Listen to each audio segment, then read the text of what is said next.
this model, this Ponzi scheme model works as long as you always have more exactly, contributors. just like Madoff. But Right. always, Yes. they're more latecomers. So how's it different than an annuity? How's it different than an annuity? Well, please hear me out, okay? The way that this was designed to work is based on growth in population, and as long as there's always more latecomers, then there will always be more people to pay out with. But this is a less and less valid assumption. We have falling population growth all over the world.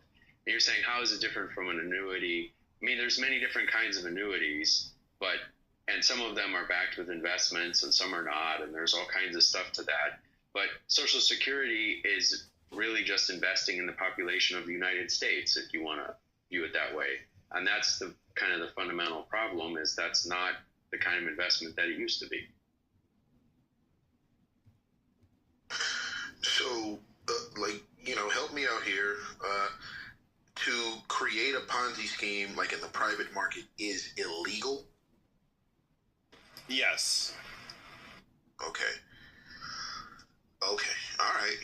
I didn't know if it was illegal or not, or if there's a way to do it where it's not illegal if you're in a private market. If you can just change the definition of well, it. Well, technically there is. Yeah, technically there is. Never run out of money, right? I mean, because like if Bernie Madoff never ran out of money and people just kept getting paid and everything, right? We wouldn't know anything about him today. Yeah, so the answer is to keep it going. Yeah, well, I can understand that. And I can understand Hanson's, view that it's a Ponzi scheme, And if it's going to become insolvent in 10 or 15 years, well, how do you prepare the American public to recognize that fact?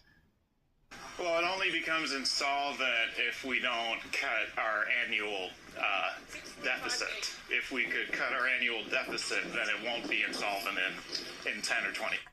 Well, we have until 2034 where the system goes from 1-to-1 payee to 1-to-2 payee.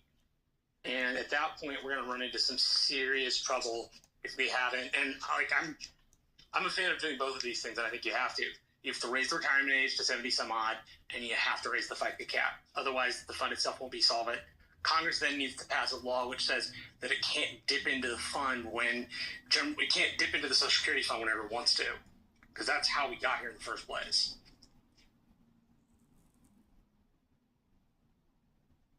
I agree.